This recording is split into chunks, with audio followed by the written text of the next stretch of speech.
like and subscribe, and maybe comment. Tell me what you want to see after you see a little bit of this video. We're getting ready to head to Saginaw Bay for some ice fishing for about a week, and then the big pond, Lake Erie. So we're getting all geared up, and I'll do a three-year review on the Eagle Claw case and how I customized it, and the breakdown on all the steps that I did to do it. So here we go.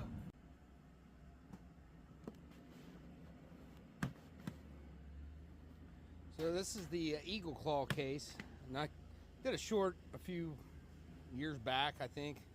I've got a whole video on breaking this whole thing down. I just don't want to edit it at this point. But what I did is I found some thin closed cell foam, and I cut it all out here. I used that Gorilla Glue spray adhesive, and then as far as the inside, I sanded this.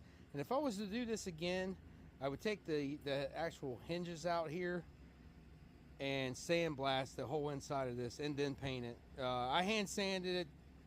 It worked out good, just white paint. I did put a clear on it, but you can see after 3 years of banging on the ice, it's chipped up just a little bit. The Cabela's boxes, I don't know what these boxes are called.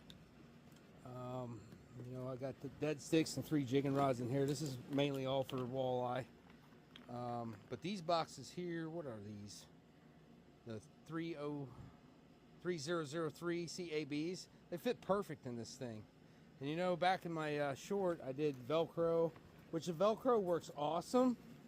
I did Velcro on the center spoon box, but you know what I did is I actually took, pull all this stuff out. These are earth magnets, and I put a block of metal on the bottom of this. This actually is way nicer than the Velcro. The Velcro kept it in there, but eventually it was so hard to pull out. The earth magnets, it keeps it in there. It doesn't shift around. Lures stay, you know, they got all the paint on them still. You spend all this money on gear, you want to protect it. And the more and more stuff I fish and ice fish, I got to keep these lures, you know, pristine as much as possible. And everything gets beat up. Rods, I mean, you know, I've got my iFish Pro rod. That's a Inferno, really awesome rod from 13 Fishing. Great outdoor rod if somebody just wanted a jigging rod to outside, the big loop, you know, the big eyes. That's great. Pretty good action. A couple other jigging rods. I got a 42-inch Wicked Pro. This actually fits in this case perfect. It's kind of crazy, but it's right on the cusp of not fitting, but it works. And then a 38-inch medium Katana, which is a really sweet walleye rod. Yeah, if you guys want to know how I do my dead sticks, I do a double set, which involves tying a T-knot. If you want to see that video on how I do my dead stick rigs, like and subscribe and comment. We'll make it rock and roll. I'll get you some good videos on tying knots. So thank you guys for watching the little video. I appreciate it.